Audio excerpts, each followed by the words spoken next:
on my bookshelf where I keep my favorite books. The title of that little book is Epic, the story God is telling and the role that is yours to play. The author is John Eldredge. In it, he refers to all of life as story. It doesn't come to us as a math problem. It comes to us as the way a story does, scene by scene, day by day. What will happen next? We don't get to know. Eldredge says we have to enter into our story, take the journey as it comes. Life unfolds like a drama. There are all kinds of characters in our life stories and all kinds of different settings. Sometimes there is comedy, sometimes tragedy, sometimes it feels like a veritable soap opera with all the ups and downs, the twists and turns, the struggles, the messiness, the joys and sorrows, and the surprises. Stories are as old as time itself. In the beginning, and so began God's love story with his creation, with us, his people. The Bible is filled with stories of God calling people throughout the ages, and he is calling us today into a love relationship with himself, the author of his larger, all-encompassing story in which we live out our unique individual and corporate life stories. For 65 years, God's story and our stories have been lived out within the walls of KMB at 19 Ottawa Street, Kitchener. And our stories have not been boring. There has been drama, romance and love, comedy and tragedy, friendships, sickness and death, sadness, joys and pleasures, betrayals and disappointments, lots of debate and conflict, confrontations, bruised egos, hurt feelings, heated debates and opinions, confessions, forgiveness, successes and failures, comings and goings, always changes, some chosen, some expected, and some thrust upon us as life happens. Added to KMB's stories are the stories of a great cloud of witnesses around us, those who have gone before us, whose stories and experiences are woven into KMB's DNA and have become part of our identity, especially for those of us whose parents and grandparents, aunts and uncles began KMB's story here in Ontario so many years ago. So let's go way back to the beginning of KMB's book of stories and browse through the well-worn pages. Some of you may have heard these stories before, but that is the charm of story. Stories can be told and heard again and again because each time they are told and heard just a little bit differently. And those of you for whom the stories are not so familiar or perhaps even new, we welcome you into our story circle. I invite you all to make yourselves comfortable and listen with your hearts and imaginations as our forebears tell us their stories from the distant past, which are the foundations on which KMB's story was built. Our DNA goes back to the 16th century to the Anabaptist Mennonites in Friesland, Holland. From that far distant past, we hear their voices telling us their stories. Under the leadership of Menno Simons, they became a faith community that stood on the authority of Scripture. For them, baptism followed a public confession of faith. Believing adults that had been baptized as infants were rebaptized. They adhered to the separation of church and state. Their belief in pacifism or non-resistance would not allow them to participate in military service. Because this flew in the face of existing governments and the Catholic and Protestant religions of the time, they had to worship in secret. Many suffered severe torture and hardships. But the quiet in the land became well known for their expertise in farming and water management. The dukes and princes of Danzig and Prussia heard about them and offered them religious freedom and exemption from military service if they would come and develop their land. During the early to mid-16th century, with the growing unrest and persecution, there was a mass exodus to Prussia.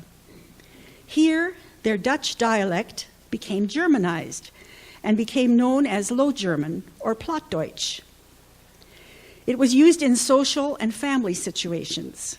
High German became the language used in church and education, in formal and in public situations. The use of Plattdeutsch spanned the centuries. My parents still spoke Plattdeutsch in the home with each other and with their friends. Catherine the Great of Russia had heard of these hard-working Mennonites in Prussia and what they had accomplished there. She was eager to have the steppes of her newly acquired Ukraine land to be developed and cultivated. By this time, the political and social climate was changing in Prussia. After about 200 years in Prussia, the security of these Mennonites was again being threatened. Catherine's invitation offered them large areas of land to settle on. They could worship freely, govern themselves, run their own schools in the German language, and would be exempt from military service.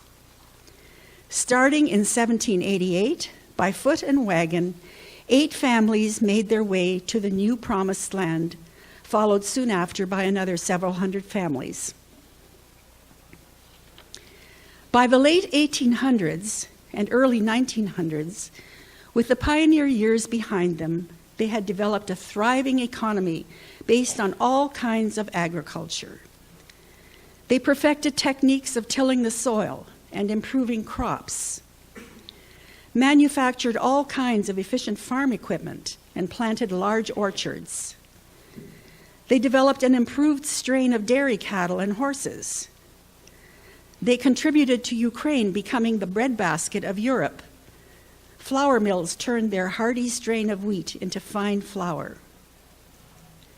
Stores and businesses flourished.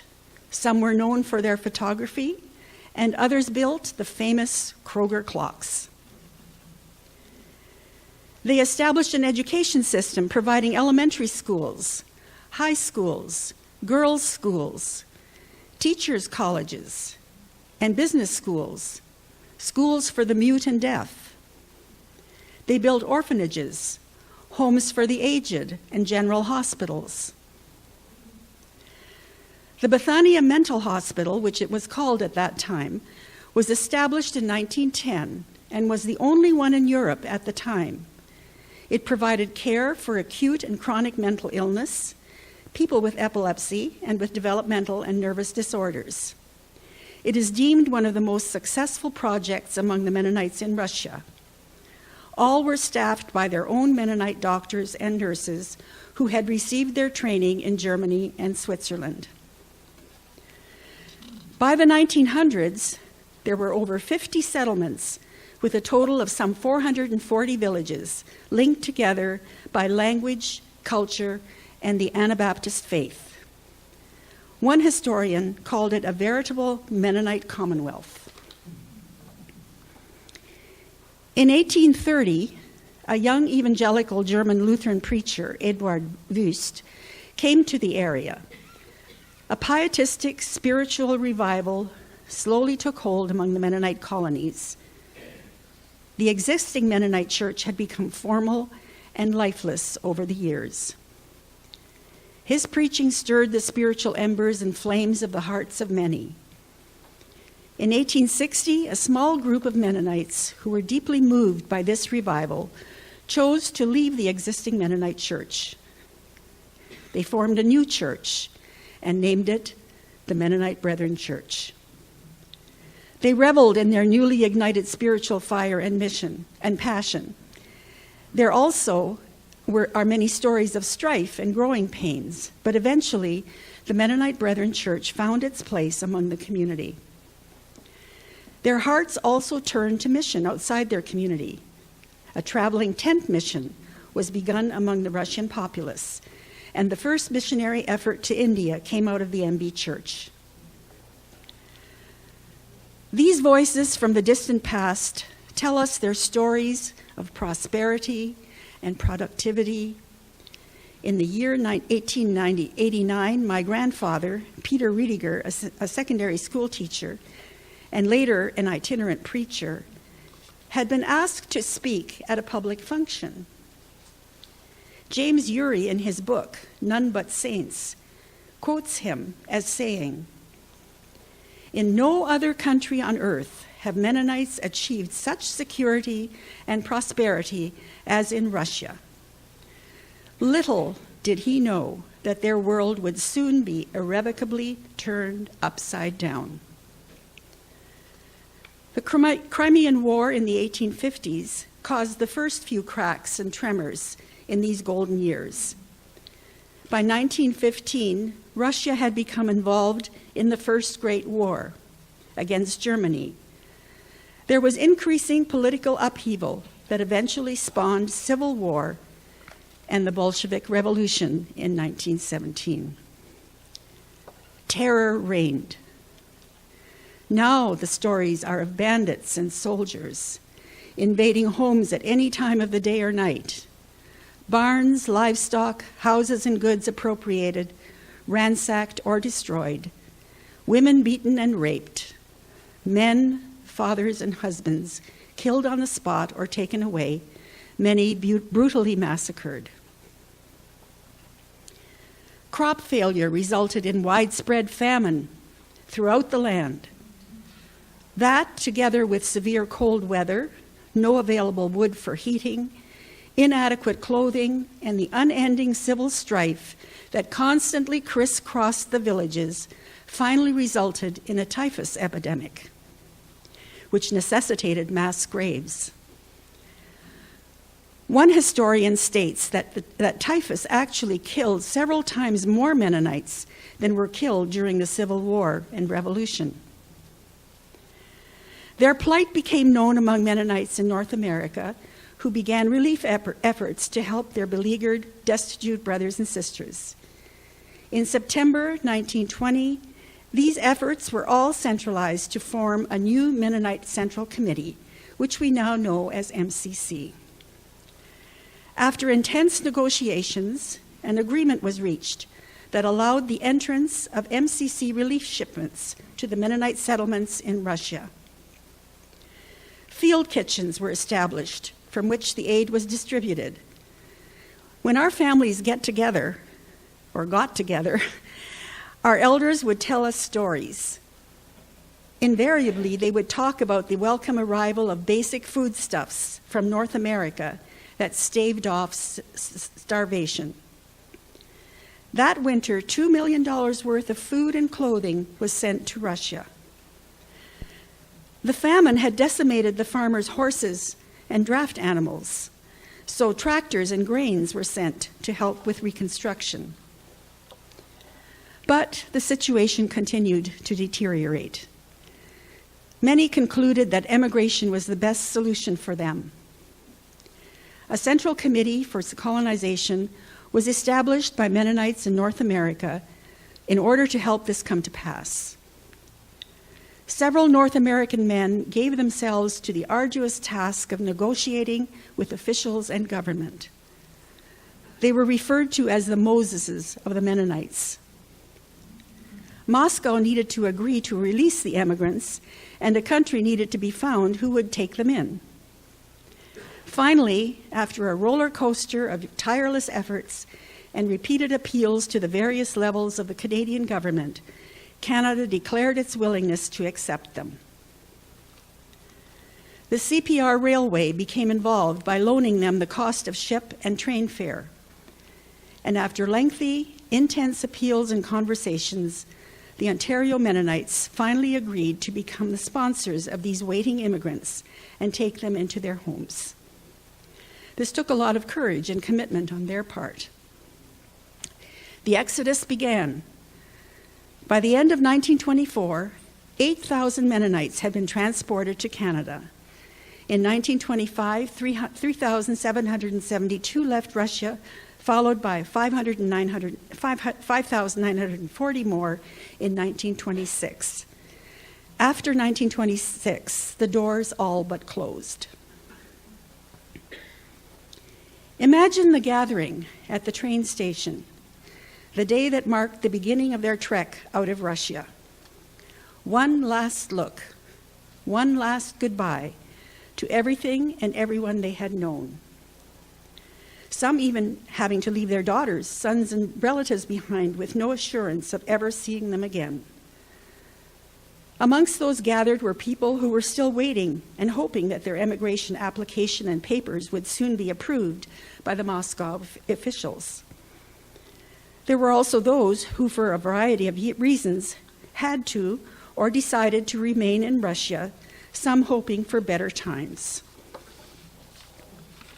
But those better times never came, and many were sent to Siberia and suffered Stalin's pogroms. In the 1950s and 60s, some managed to flee and find their way to Canada to join relatives at KMB. At the train station, the repeated calls to board rang out. Now the moment of parting had come. Last goodbyes were said. They crowded themselves, their bags and bundles into the boxcars. As the train made its way across the troubled land, on its way to freedom, the people huddled together in the boxcars, fearful and silent, overcome, hardly able to take in what was happening to them. Suddenly, a voice rose in their midst, singing the words to one of their faith hymns. Wehrlos und verlassen sehnt sich oft mein Herz nach stiller Ruh. Doch du deckest mit dem Fittich deiner Liebe sanft mich zu.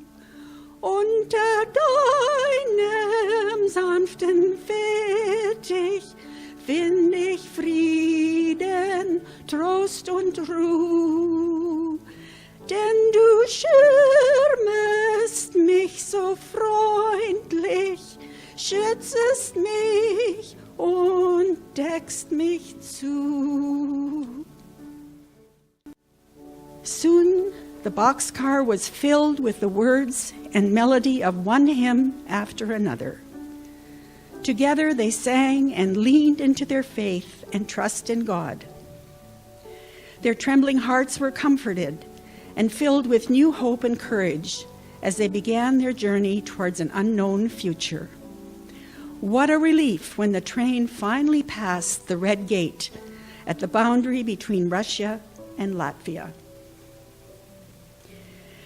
After many more weeks of traveling over land and sea, they were finally able to set foot on their new land, Canada. After being processed at the immigration center in Halifax, they boarded the train that would take them to Ontario. It was July 18th, 1924, Saturday afternoon. Kitchener-Waterloo had been abuzz for days with the news of the arrival of a group of Russian Mennonite refugees. Curious spectators gathered around the streets of the Waterloo Herb Street train station to witness the event. The train finally arrived, slowly screeching to a halt, straddling Herb Street. Soon its passengers began to spill out, men, women, children, and infants, hesitant, weary, and wary, laden with their few possessions. Soon they were making their way along the roped-off walks leading to the Herb Street Mennonite Church, just a few blocks from the station where they were to assemble. Waiting for them were the Mennonite farm families from the surrounding area who had generously declared themselves willing to temporarily house and help the immigrants in exchange for farm labor. Before war and revolution blew their world apart, they had been content and secure, living in a world of close-knit, self-sufficient, prosperous villages and towns, bound together with the same language and customs. Now they were spread out throughout Ontario and had to adjust to unfamiliar Mennonite culture and language as they worked and lived on the farms of their local hosts. Later, when many moved to the cities to find work in factories and hospitals. More adjustments had to be made. I mentioned earlier that the CPR Railway had paid for the ship and train fare for the immigrants. Each immigrant family was responsible for paying back their portion of this Reiseschuld, or travel debt. This lay heavy on their hearts. They worked diligently to pay off that debt as soon as possible. In 1947, there was a gathering in Beamsville to formally celebrate the completed payment of this travel debt to CPR. In spite of the generosity and goodness of their Mennonite hosts, they felt inwardly constrained to find each other, to come together, to be nourished and comforted by each other's company. In this strange environment, they sought each other out like magnets. What a relief to communicate with each other in their own familiar High German and Low German dialect, to share their stories and sing their songs.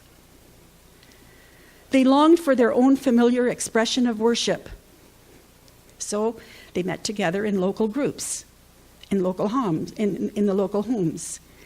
It was balm for their souls to sing their own hymns, to hear God's word spoken from their own preachers. On May 25, 1925, in the village of St. Jacob's, at the home of Reverend Jacob Wiens, the first Ontario Mennonite Brethren Church was formed under the leadership of Reverend Jacob Friesen. The articles of organization were drawn up, and with 18 signatures, the Moluchna Mennonite Brethren Church was born, named after one of their main colonies in Ukraine. As more and more people moved to Kitchener, it soon became known as the Mennonite Brethren Church of Kitchener. With the subsequent influx of more immigrants, there was a need for a more permanent meeting place. The Bethany Mennonite Church, now the Bethany Missionary Church on Lancaster Street, opened its doors to the fledgling church. On Sunday afternoons, they were free to conduct their own services and Sunday school. In 1926, they were able to rent a hall on the third floor of a building at 40 King Street East. It was a long climb up the stairs, but it provided for them a large assembly room with 200 chairs, a piano, a small kitchen with a gas hot plate, and also a washroom. They thrived in this new place. Some families moved further afield and joined relatives and friends that had settled in other areas of Ontario, such as New Hamburg, Hespeler, Pelee Island, Leamington, Port Rowan, and Vineland. They each formed their own worship groups. These groups were called stations and were under the care and administration of the Kitchener Mother Church that supplied resources and preachers for their services until such a time as they requested autonomy.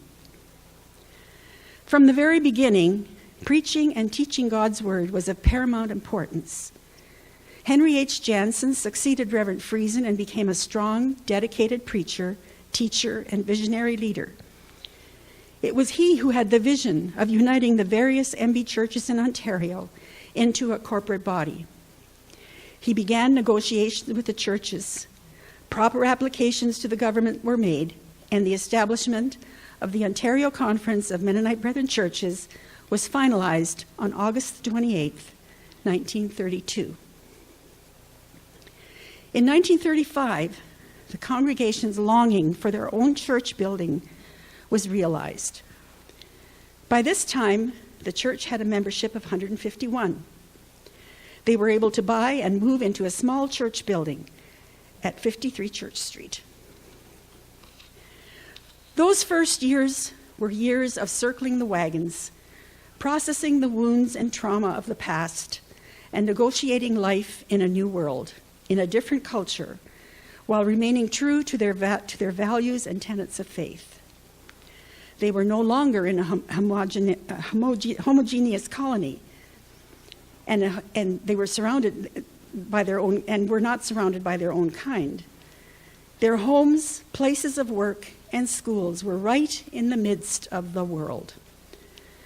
The church community, whose worship services and activities were conducted entirely in German, was in a constant state of vigilance as to what to reflect and what to reject of the surrounding culture that was constantly pressing in on them. How high does one build the walls?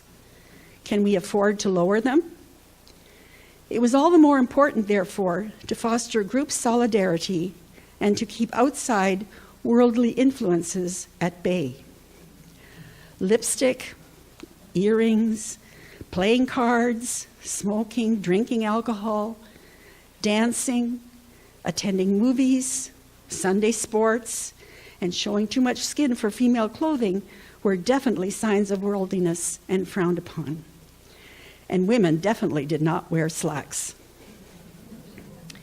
One of the duties of the deacons' wives at that time was to visit each bride and inspect the wedding dress to be sure it was modest and proper. Only one bridesmaid was allowed. KMB members could not marry anyone outside the MB fold. Eventually, this created tension between the old and the young, and the elders felt constrained to step in. Some decisions and actions were taken with the insight that they had at the time that caused some wounds that still haven't healed. Frank Epp writes in his book, Mennonites in Canada, long ago, the preservation of the Mennonite way of life had come to be associated with separation from the world. He writes that there were basically three forms of separation: geographic, social, and linguistic. Our Mennonite brethren immigrants to Canada were no longer in a position to be geographically or socially separate, which left them to focus on the German language. Saturday morning, German school classes were begun for the children and youth of the congregation. I remember those classes and wasn't exactly enthused about spending my Saturday mornings there. These German classes actually continued on until the early 60s. In spite of the elders' efforts, the English language continued to relentlessly make its inroads into family and church life. Then, in the 50s, there was a large influx of displaced persons, post-war Mennonite refugees from Germany, who gravitated to our German services. Thus, the switch to English was substantially delayed. By the 1970s, our Sunday morning German church service was followed by an English service. By 1980, English was the language of choice. A smaller German service was still held during the Sunday school hour, in time, and that German service was discontinued as well. In 1939 to 45, those were the years of World War II. Right from the beginning, the non-resistance stance and exemption from active military service was deeply ingrained in the Anabaptist Mennonite psyche. It was actively taught and preached and adhered to in Mennonite and Mennonite Brethren churches. However, the women of the church found alternative ways to help by knitting scarves and socks and rolling bandages. The Canadian government allowed men to apply for alternative service as conscientious objectors due to religious reasons. A number of young men from KMB families were conscripted to military service. Some chose to follow the path of conscientious objectors. They served out their military service in work camps across Canada, on reforestation projects, building roads, or other government assignments. Some were assigned as medics who wore uniforms and would be sent to the front, but carried no guns. My brother-in-law was a medic, but the war ended before he was sent overseas. Louise's father spent a number of years on various government projects in Ontario as a conscientious objector. A number of our young men joined the Air Force and Army, but were not KMB members at that time. Being a conscientious objector often invited ridicule from the general public and accusations of being unpatriotic. Interestingly enough, in 2010 and 2011, the Canadian War Museum in Ottawa added a temporary display about the history of Canadian peace advocacy. This included artifacts from the Mennonite Archives of Winnipeg relating to the alternative services of conscientious objectors. As in the past, the church continued to provide spiritual nourishment Once a year, a weekend, or a whole week was dedicated to deeper life services. Midweek Bible study and prayer meetings were always well attended. The spiritual nurture of the children and youth was fostered by providing a strong and active Sunday school and youth groups. A yearly Sunday school teachers conference was held at one of the KMB churches to encourage and develop teaching skills. The social aspect of the church was not neglected, with the planning of many outings, picnics at a member's farm or in the park, weekly young people's activities, and class parties planned by the Sunday school teachers. There were regular baptisms. At first, they occurred in nearby rivers or lakes, and sometimes in a pool. At Church Street, we had a baptismal tank under the church platform. At that time, the baptismal candidates always wore black robes. The support of missions continued to be strong. Reports from visiting missionaries and visits from members of the mission board were welcomed. My husband and I were the first missionaries sent out from KMB, and we felt strongly supported by the congregation. Missions close to home were not forgotten. An outreach Sunday school program was begun in the outlying area of Puslinch. Every Sunday afternoon, faithful volunteers dedicated their time to this ministry: teachers, speakers, musical groups, and chauffeurs. The women of the church provided and served lunches and food at many a wedding reception and special church functions. They organized themselves into a quilting group called the Tabeaverein. They sold their quilts to raise money for missions, and the teenage girls were not to be outdone. In 1935, they organized themselves into a girls' club. With the money they earned by selling their sewing handicrafts and baked goods, they were able to buy a piano for the church. Music, especially singing, was very important. At any gathering in homes or parks, be it older or younger folk, it was not long before voices would blend in rich four-part harmony, a long-held tradition of the Russian Mennonites. Congregational singing was always robust and harmonious, and was, until the recent past, always led by a male song leader. Already at the King Street location in the late 20s, a church choir was formed almost immediately. In 1930, Nicholas Federau took the position and served as choir director for 28 years until his retirement in 1958. He had books of choir songs that he had brought along from Russia. At that time, the melodies were notated in numbers instead of notes. In order to provide songbooks for his choir members, he copied chosen songs by hand, then duplicated the music at home using a hectograph and later a Gestetner, and then bound them by hand. He duplicated a total of 1,649 songs. In the early 30s, the switch was made from numbers to notes. In the late 40s, and again in the early and late 50s, the choir was involved in radio broadcasting over CKCR, the Kitchener radio station. A weekly Sunday morning German radio program was begun in order to serve German-speaking people in the community that was very well received. At Church Street, after choir practice, the choir would walk to the radio station to perform a live program. Later, at Ottawa Street, the purchase of a reel-to-reel recorder made it possible to pre-record these radio programs. My father initiated the purchase of this recorder and developed the recording ministry of the church. The recorder also made it possible to provide a ministry to shut-ins. With time, the recording ministry was modernized and refined to provide recorded cassettes. And then came CDs and DVDs, and today we have online sermons and music. By 1950, the membership reached around 350, and the church was bursting at the seams. In 1952 and 53, the New Hamburg and Hespeler church groups that had been meeting in rented facilities dissolved due to a declining membership. Over the years, More and more of their members had moved to the city and joined Kitchener Church. After many discussions and business meetings, the membership, under the guidance of F.C. Peters, our pastor at the time, decided to move ahead toward building a new church on an available lot at 19 Ottawa Street. It was literally a church raising, as the members committed to doing whatever they could themselves.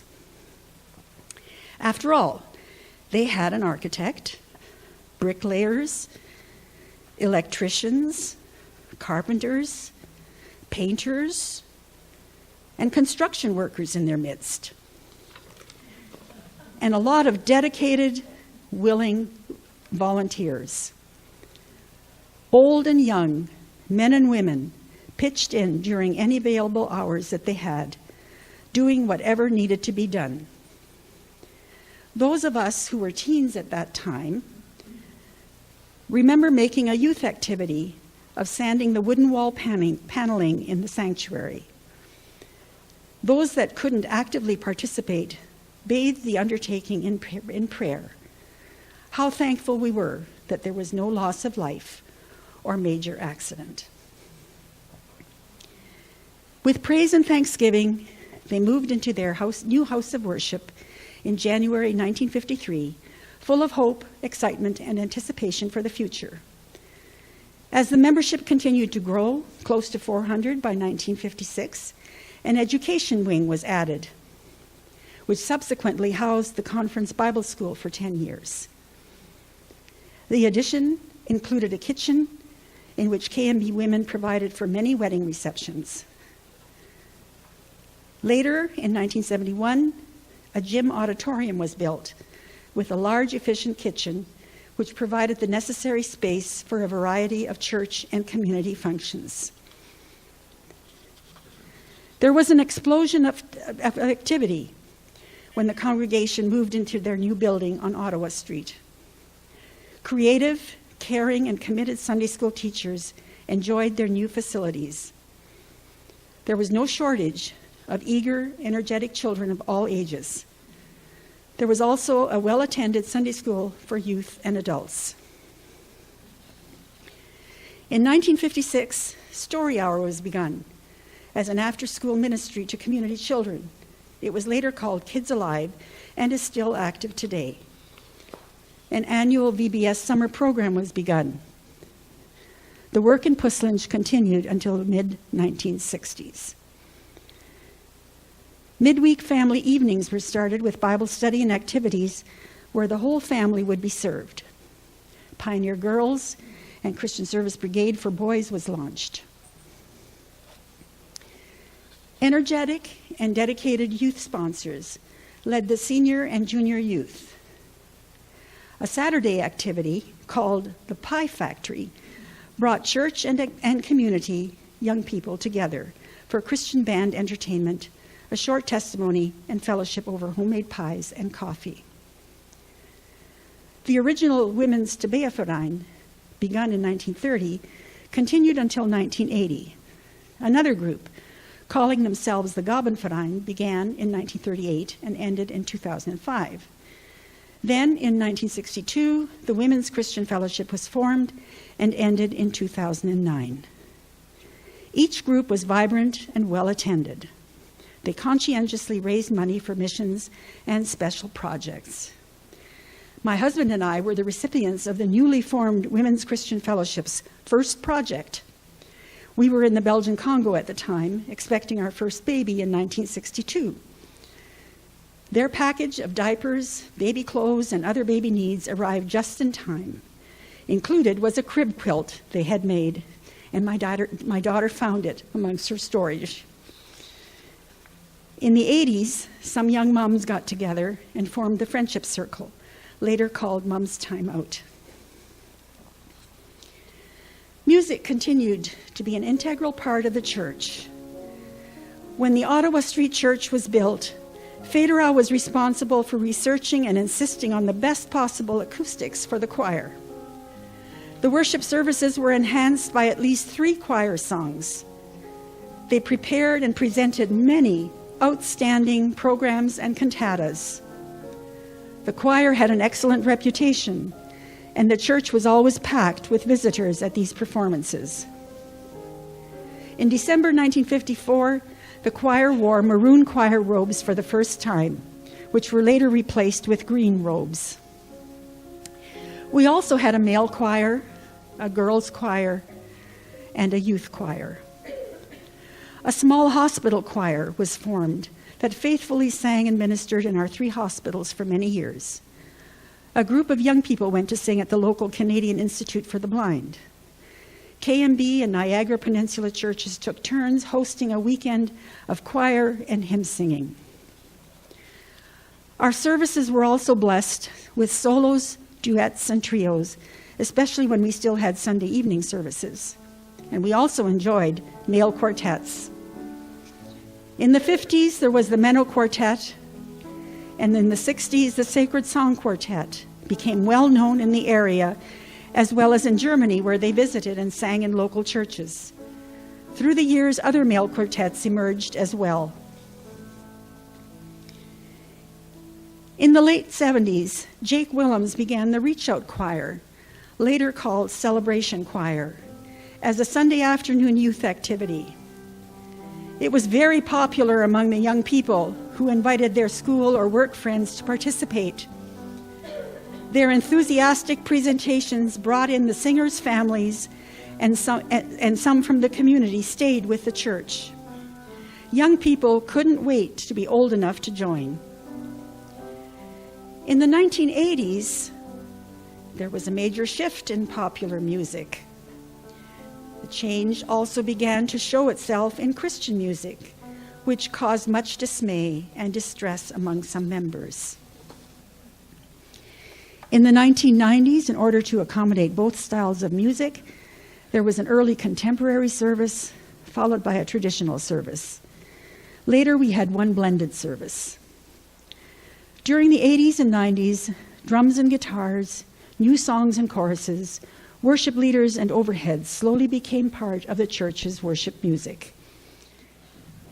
KMB was always very active in the endeavors of Mennonite Central Committee, popularly known as MCC. There is a reason for this. As I mentioned before, it was the food and grain shipments sent to the Ukraine from Mennonites in North America that saved my generation's parents and grandparents, their families and friends from the jaws of starvation.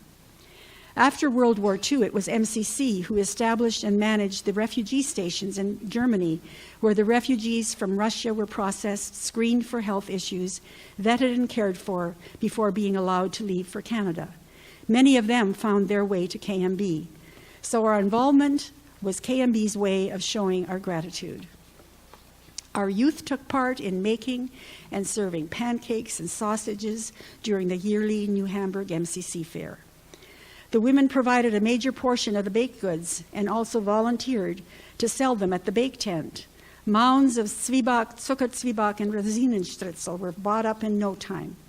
And while we're talking about food, other Russian Mennonite comfort foods which evoke memories of childhood and home are Pfeffernüsse, peppermint cookies, Plumemos, and Borscht, Rollkuchen, Fleischbröschki, Varenike, Porzelke, Pascha, and Platz. My mother didn't learn to bake pies until she came to Ontario and worked for a Swiss Mennonite farm household. Our quilters made many quilts for the quilt auction.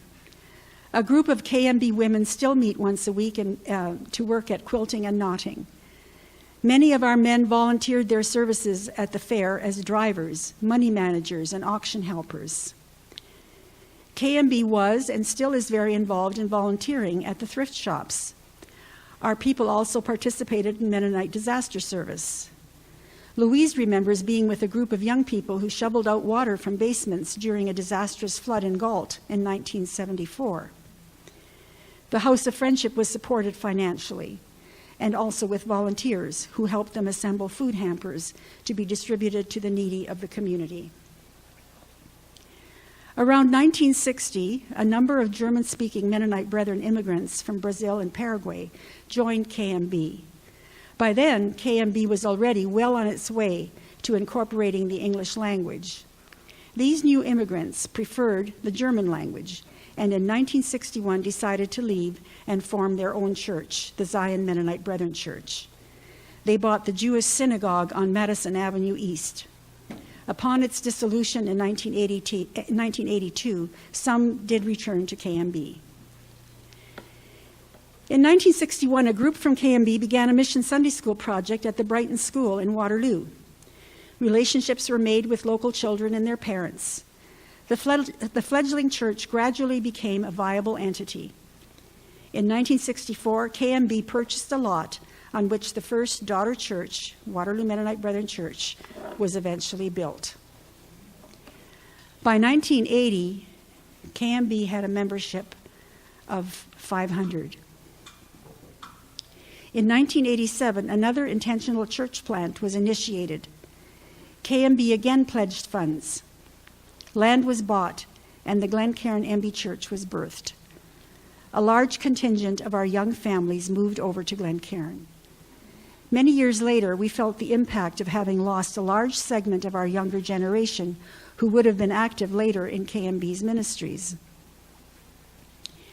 In 1980, it was due to the vision and negotiations of two of KMB's movers and shakers, Art Durstein and Hardy Clausen, that Camp Crossroads was purchased by the Ontario Conference.